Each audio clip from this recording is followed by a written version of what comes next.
Hey everybody, welcome to another episode of Noob Repair. Yes, we are back again, and today we are going to be talking about the proper way to wrap controllers. So you're probably saying to yourself, why has he got all these controllers? Well, we're going to show you how to properly wrap a controller wire so that you don't damage the wire. And with me I have my good friend Eric. Yo. And you may remember him from the Sega Saturn mod video that we did way back when. I will post a link to that. It's a two-part video. It was impromptu. I hadn't showered, I don't think. they could have smelled you. They definitely smelled you. Yeah.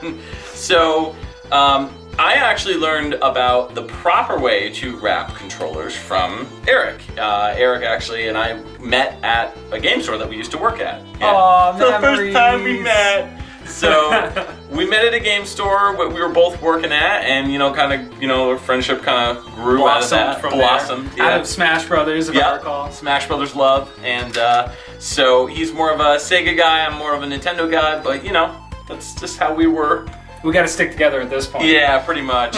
So, I remember wrapping controllers in the store, and I'm wrapping them, around the controller, and he's like, what are you doing? And so, if you take the controller, most people don't realize, or maybe they do, but they don't think about it, that inside the cords of any pad, there's a lot of smaller wires. There's maybe anywhere from 5 to 10 smaller wires wrapped up in this outside housing. And what happens is, over time, they can wear out, they can fatigue. And if you take your controller, wrap it real tight around like that, doesn't matter if it's PlayStation, Super Nintendo, just whatever, like this. The end of the controller right here starts to get a lot of pressure on it, and over time those wires will fray inside this cable and either break or they'll short out with another wire, and so your pad will just essentially die at that point. That's right. You can repair it if you know how to open up a cable, solder it back together and everything. But this is Noob Repair. Yeah, we're not doing that. So maybe it's not so much a repair as a preventative maintenance thing. That's right. You care to explain, or? Sure. Well, basically what you want to do is take the controller in your hand. I'll do it first with a Super NES controller. It's a regular model controller. And what you essentially want to do is wrap the actual wire itself around your hand, not around the controller. You keep going until you've got nothing left. Oh my god, it disappeared! Yes. So, now that you have that, what do you do with that then? You just take the rubber band, you pinch it a little bit, you're not like squeezing it real tight or anything. And when you wrap it around your hand, don't wrap it really tight around your hand because you're essentially going to damage it the same way you would if you wrapped it around the body of the controller. And you want to keep it loose. Yeah, well, within reason. And then you just, wrap the rubber band around that and it's done. That's right. No damage. It's more compact. They're not going to wrap up like a rat's nest in your drawer like all the ones that you have over there. I am guilty. I have a giant bin that I keep all my controllers in, and I just all the controllers end up getting unwrapped anyways, but they never wrap around themselves. So like, lying.